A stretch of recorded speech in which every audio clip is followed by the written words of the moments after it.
सभी पत्रकार बंधुओं को नमस्कार। आज जंतर मंतर पर अरविंद केजरीवाल जी के बिगड़ते स्वास्थ्य को लेकर और उनकी अवैध गिरफ्तारी को लेकर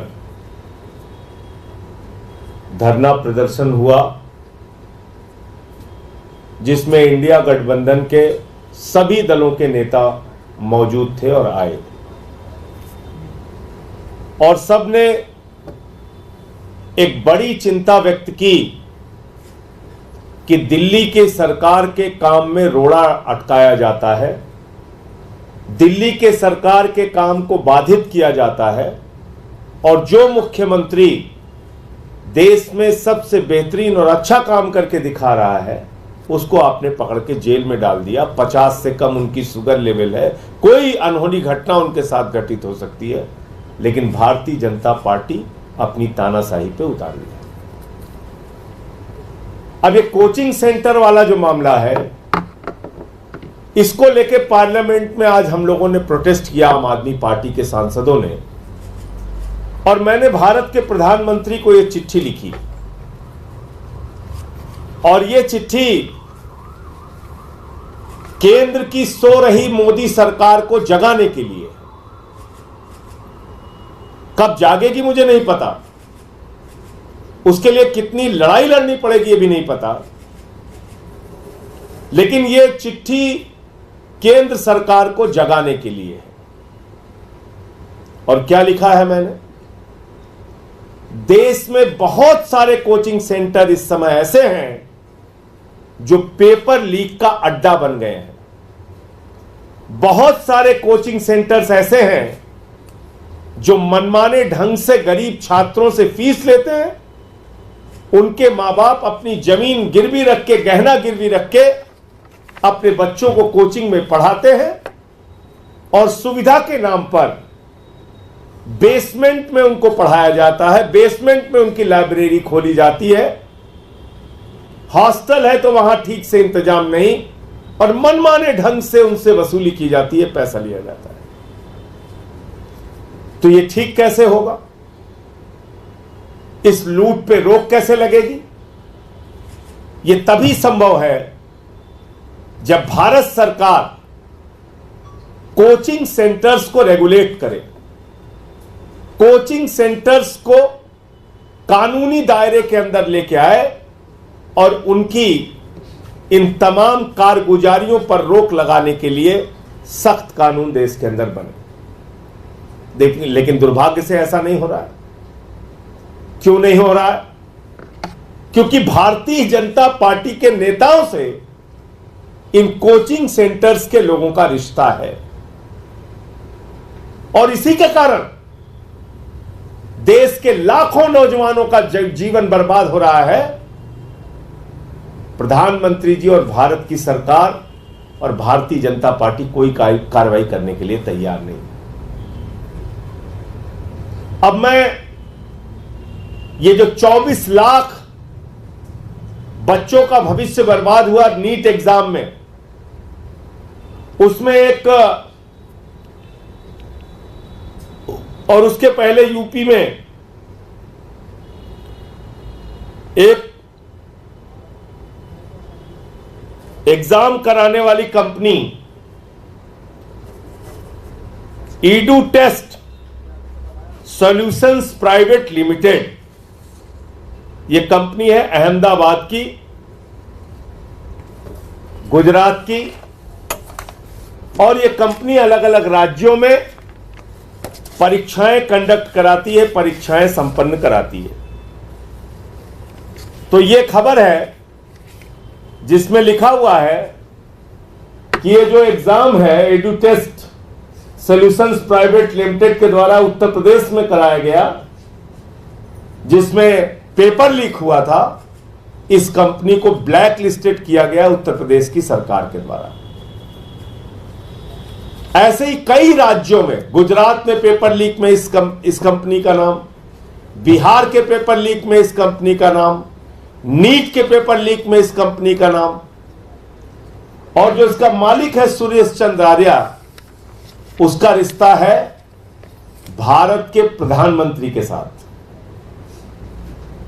उसकी तस्वीरें सुरेश चंद्र आर्या की मिल जाएंगी भारत के प्रधानमंत्री नरेंद्र मोदी जी के साथ। अब आप मुझे बताइए, ये पेपर लीक कराने वाली कंपनियां अगर देश के प्रधानमंत्री से अपना रिश्ता रखती हैं तो कौन सी सीबीआई, कौन सी ईडी उनके खिलाफ कार्रवाई करेगी? क्या कार्रवाई होगी इन लोगों के खिलाफ? पेपर लीक होगा तो छात्रों को कहां से न्याय मिलेगा जब उसका रिश्ता सीधे प्रधानमंत्री से ही है? तो इसलिए मैंने भारत के प्रधानमंत्री को आज चिट्ठी लिखी है और ये मांग की है कि आप कोचिंग सेंटर्स को रेगुलेट करने के लिए कोचिंग सेंटर्स को कानून के दायरे में लाइए।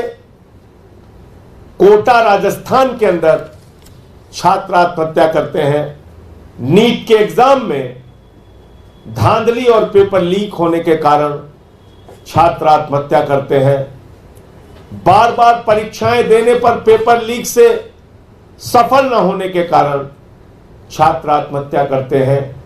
यह आत्महत्या नहीं है, ये इन कोचिंग सेंटर्स की धांधली के कारण हुई हत्याएं हैं। और इसलिए कोचिंग सेंटर्स को नियमों कानूनों के दायरे में लाना होगा। ये मैंने केंद्र सरकार से और भारत के प्रधानमंत्री से मांग की है। और अंतिम एक बात कह के अपनी बात खत्म करूंगा। ये जो दुर्भाग्यपूर्ण हादसा राजेंद्र नगर में हुआ, इसके लिए सिर्फ दो बात मैं कहूंगा। 20-20, 25-25 साल से बेसमेंट में लाइब्रेरी और क्लासेस चल रहे थे और एमसीडी में भारतीय जनता पार्टी 15 साल तक थी। क्या कार्रवाई की आपने? क्या कार्रवाई की? हम तो 1 साल से आए हैं, हमसे आप सारे हिसाब चाहते हैं, हम देंगे भी। हमने काम भी किया। आप देख रहे होंगे हमारी मेयर डॉक्टर शैली ओबराय खुद से निकलकर ऐसे कोचिंग सेंटर्स को जो अवैध क्लासेस चला रहे बेसमेंट में, उनको सील करने का भी काम कर रही है, कार्रवाई करने का काम कर रही है। हमारे स्थानीय विधायक दुर्गेश पाठक जी पूरे रात वहां मौजूद रहे, मेयर मौजूद रही और लगातार जो कार्रवाई हमसे बन पा रही कर रहे और करेंगे। हमारे मंत्री सौरभ भारद्वाज जी हों, आतिशी जी हों, गोपाल राय, इमरान हुसैन लगातार पहले भी बारिश शुरू होने से पहले भी अधिकारियों के साथ मीटिंग कर रहे थे कार्रवाई कराने के लिए और अब भी लगातार सक्रिय कार्रवाई कर रहे, करेंगे। किसी को बख्शा नहीं जाएगा। लेकिन अपने गुनाहों को छिपाने के लिए लाश के ऊपर राजनीति करना मैं समझता हूं ठीक नहीं है। दुर्भाग्यपूर्ण घटना है, छात्रों की जान गई है, हम सब उससे दुखी हैं। ये बहुत ही पीड़ादायक घटना है और उसके लिए जल्द से जल्द कानून इस देश के अंदर बनाया जाए, इस दिशा में हमारी कोशिश रहेगी। उसके लिए सड़क पे भी लड़ना पड़ेगा तो लड़ेंगे, सदन में भी लड़ना पड़ेगा तो लड़ेंगे। मैं अब राजेंद्र नगर के जो विधायक हैं हमारे दुर्गेश पाठक जी, जो इस पूरे मामले को बहुत गहराई से जानते भी हैं और जिन्होंने पूरी रात वहां रह के जो इनसे बन सका, इन्होंने अपनी ओर से प्रयास किया, सहायता की। मैं निवेदन करूंगा उनसे कि वो अपने सामने आप लोगों के सामने अपनी बात रखें। नमस्कार साथियों, मैं आज एज एमएलए आपसे बातचीत नहीं करना चाहता। मैं 2010 में दिल्ली आया था। मैंने इलाहाबाद यूनिवर्सिटी से अपनी पोस्ट ग्रेजुएशन की पढ़ाई की। मेरे एक सपना था, मेरे माँ बाप ने सपने कि भाई मुझे सिविल सर्विसेज का एग्ज़ाम देना है, मुझे दिल्ली आके तैयारी करनी है। मुझे ध्यान है मैं नवंबर 2010 में दिल्ली आया और कई कई जगह रहा। मैं ओल्ड राजेंद्र नगर भी रहा, मैं मुनिरका जैसे इलाके में भी रहा, मैं महरौली जैसे इलाके में भी रहा। काफी समय में ओल्ड राजेंद्र नगर और आसपास के इलाके में रह के मैंने तैयारी की। कई बार जब हम इशू को समझ नहीं पाते तो बहुत पॉलिटिकली वॉर में हम रहते हैं, बीजेपी, कांग्रेस, आम आदमी पार्टी, इसको गाली दे दो, उसको गाली दे दो, कौन कितने पॉइंट बना ले गया, इसमें शायद हमारा ज्यादा समय बीत जाता है और हम मेन मुद्दे से पूरी तरह से दूर हो जाते हैं। या जो छात्र सड़क पर हैं, प्रोटेस्ट कर रहे हैं, या जो छात्र आज अपने घर में भी बैठ के प्रोटेस्ट कर रहे हैं। मुझे ध्यान है, मैं जब आईएएस की तैयारी करता था और जब अन्ना आंदोलन होता था, तो मैं जब अन्ना आंदोलन के लिए निकलता था, मुझे डर लगता था कहीं मेरी पढ़ाई ना खराब हो जाए, कहीं मेरा टाइम ना बेकार हो जाए। फिर मैं 1 घंटे बाद फिर मैं कोशिश करता था जल्द से जल्द अपने घर जाऊं और फिर से पढ़ाई करूं।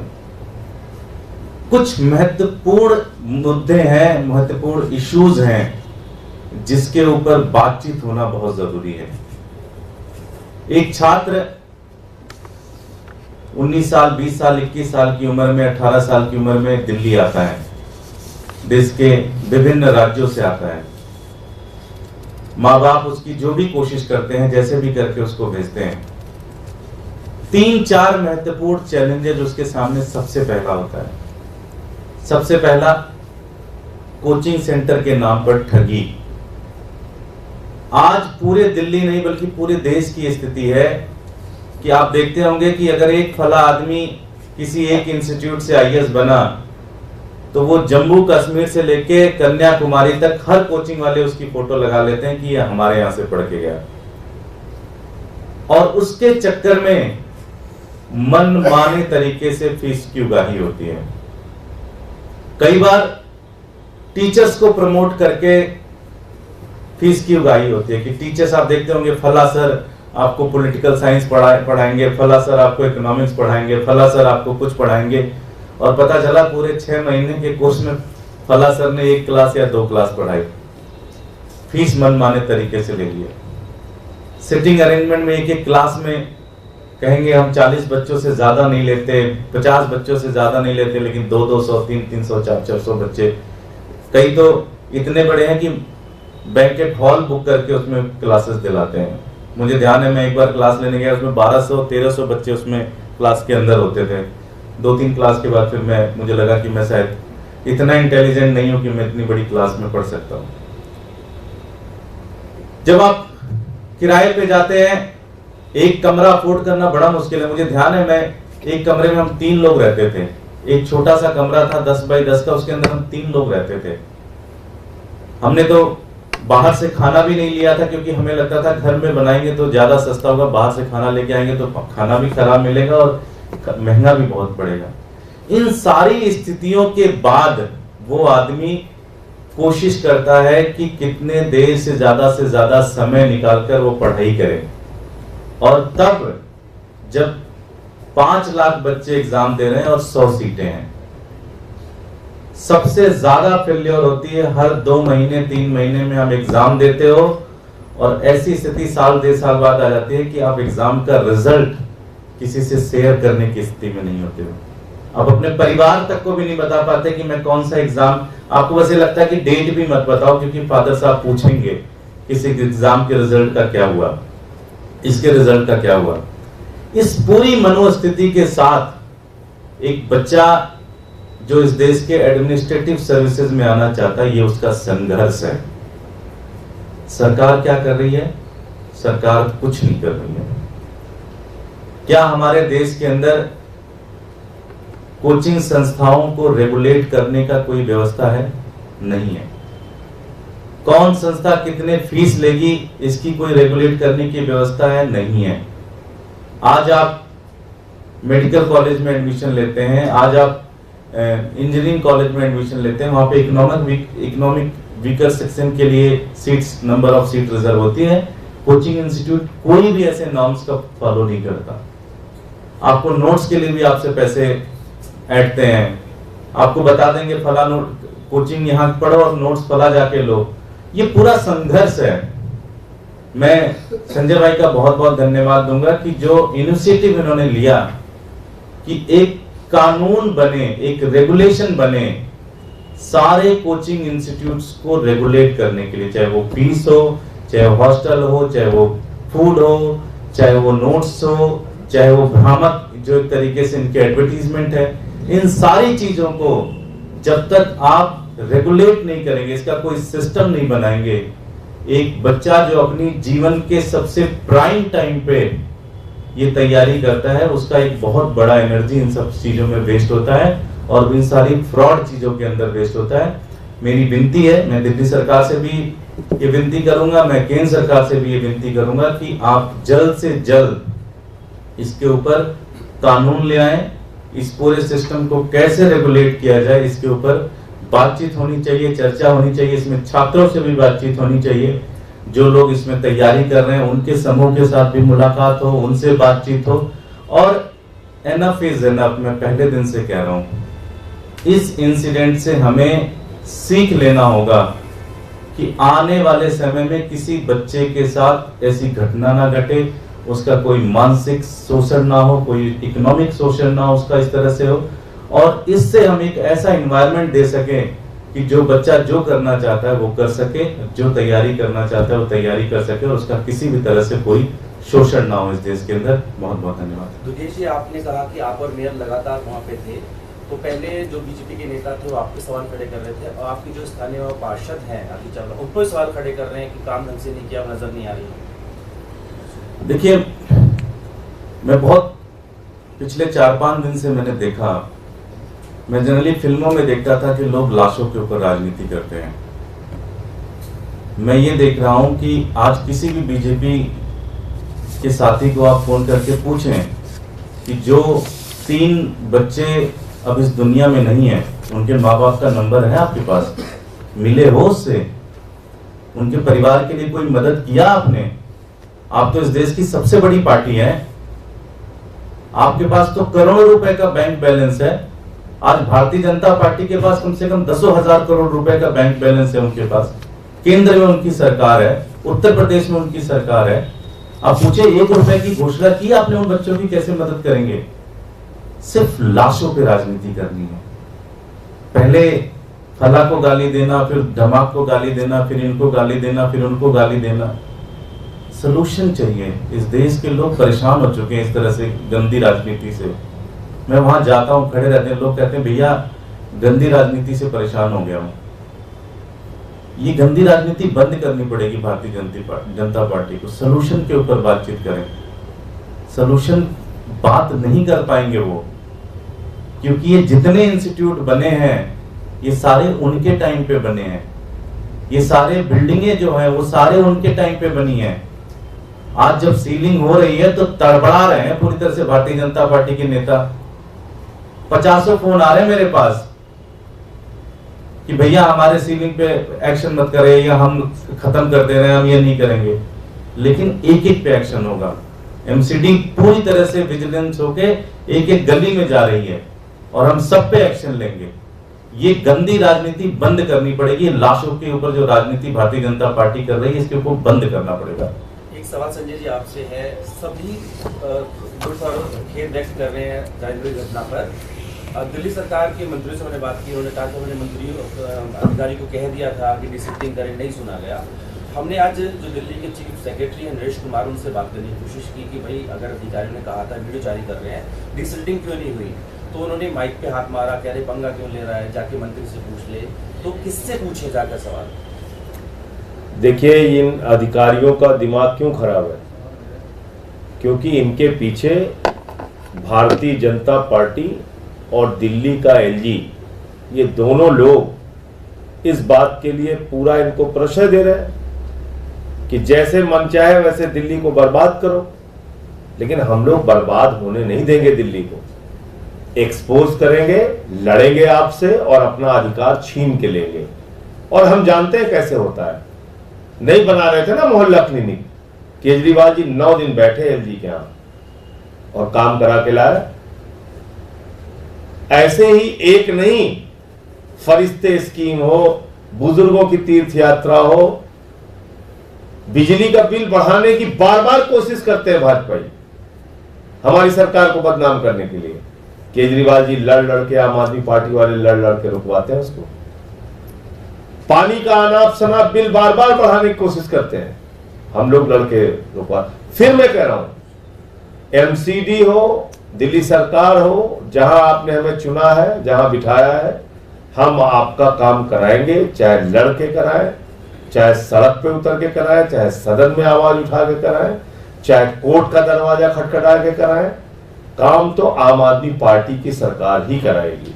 और एमसीडी के बारे में जैसा अभी दुर्गेश जी ने बताया, मेयर और स्थानीय विधायक और सारे हमारे विधायक सब लोग अब सक्रिय हैं। जितने भी ये बेसमेंट में इलीगल एक्टिविटीज चल रही हैं पूरे देश, पूरे दिल्ली के अंदर, उसको रोक लगाने का काम करेंगे और सील करने का काम करेंगे। चीफ सेक्रेटरी सवालों से ऊपर नहीं है, उसको जनता के पैसे से तनख्वाह मिलती है, उसको जवाब देना होगा। अभी भी वो एक्सटेंशन, 2 बार तो एक्सटेंशन ले चुका है, एक्सटेंशन पे उसकी नौकरी चल रही है। सवाल पूछने पे धमकाएगा भी और माइक भी तोड़ेगा। क्यों? क्योंकि उसको मालूम है भाई इस पे कोई ऊपर से उसको प्रशय है, कोई बोलने वाला नहीं उसको। लेकिन ये बिल्कुल गलत तरीका है और उनको जवाब देना चाहिए कि जब उनको पहले ही बताया गया था शिकायतों के बारे में, तो कार्रवाई क्यों नहीं हुई। आपसे सवाल है, आपने कहा कि केंद्र और दिल्ली सरकार से ये फोटो अच्छी वाली आ गई है सुरेश चंद्र आर्या की, जो ब्लैक लिस्टेड कंपनी है, जिसने यूपी कांस्टेबल का एग्जाम कराया था और भी कई एग्जाम्स में पेपर लीक में इस कंपनी का नाम आया। ये ब्लैक लिस्टेड कंपनी का मालिक सुरेश चंद्र आर्या भारत के प्रधानमंत्री के साथ है। ये तस्वीरें आपको दिखाना जरूरी था। कैसे कार्रवाई होगी इन लोगों के ऊपर, बताओ आप।